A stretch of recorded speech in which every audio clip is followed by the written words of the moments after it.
концесс төр үеийн хөгжлийн түншил буюу энэ концессыг бол эдийн засгийн хөгжлийн яам хэрэгжүүлэх юм билээ. Би бол сайдд нь итгэхгүй байгаа. Хүрлбаатар сайдд итгэхгүй байгаа. Яагаад тэгэхээр мэрэгссэн уулгаач. Би одоо энэ үний сүүл сангийн сайдаар ажиллахдаа хэрэгжүүлсэн гадны зээлүүдийн жагсаалтыг гаргаж авсан.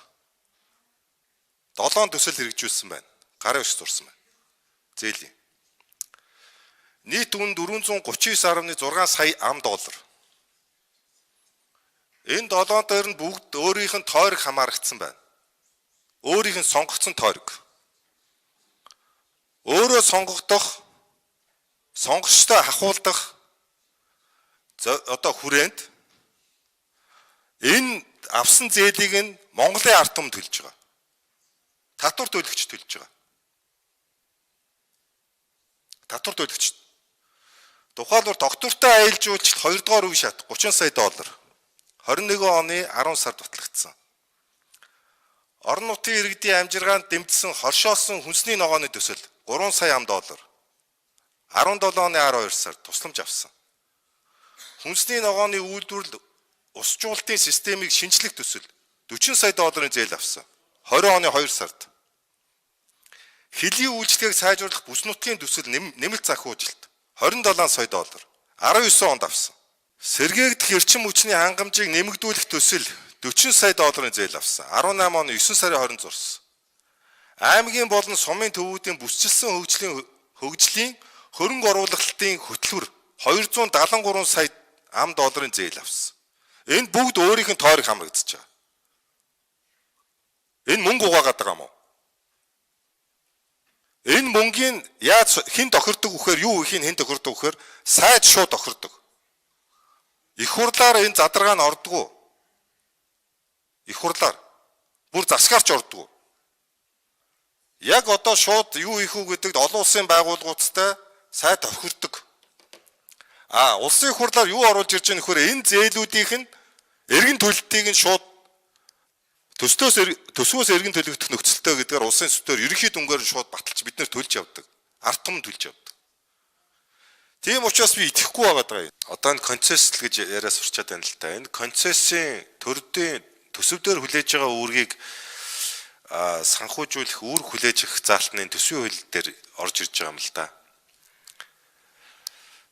Тэгэхээр ер нь бол яг хууль хэрэгжүүлэх явцад гол анхаарах хэрэгтэй юм зүйл. Би бол түрүү нэг сайдын нэр хэлж байгаа $439 сая зээл авч төсөвдөр тусгалаа гэж хэлж штэ.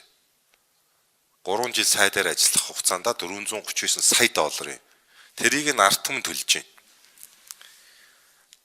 Тэрийг хүртэж байгаа нь хэн бэхээр өөрөө сонгогчтой авилгадаж ялж байна. Ямар өртөгтэй үндсэнтэй судал байна ер нь.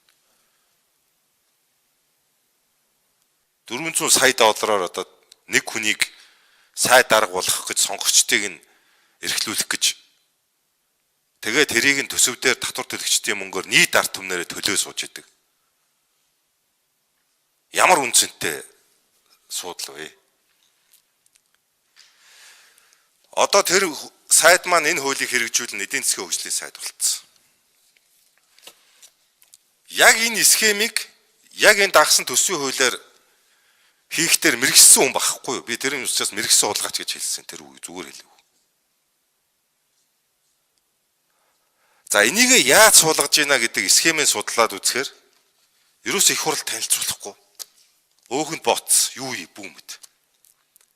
Төсөвт олон улсын байгууллагуудад зээлээр хүлээсэн үүрэг гэдэг ганц өгүүлбэрээр сууж байгаа. Та бүхэн анзаарай. 2 их найд, 3 их найд, $1 тэрбум жил болгон.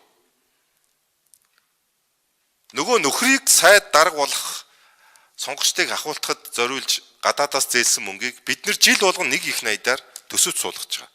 Тэрний задаргааг ерөөсөө их хурл танилцуулдаг. Биднэрт бөөн дүнгээр танилцуулдаг.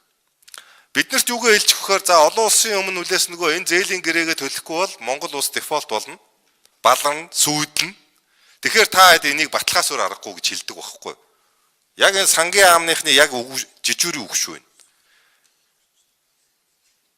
Яг ийм юмар төсвийн хулгай хийгээ мэрэгчсэн байна. Төсвийн хулгай даабал нэмэх нь хуулийн хулгай.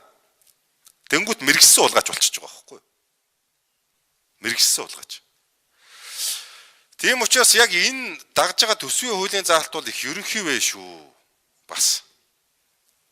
Яг ийм төсвийн доктортой байдлын хууль шиг ийм хан хэрмүүд бол байхгүй байна. За нөгөө бид нар ер нь юунд найдаж одоо хоноо мануулаад байна да. Чон шүү. Чонд. Би тийм учраас хүнд нь итгэхгүй байгаа гэж хэлээд байгаа. Муу санаалаад байгаа би юу.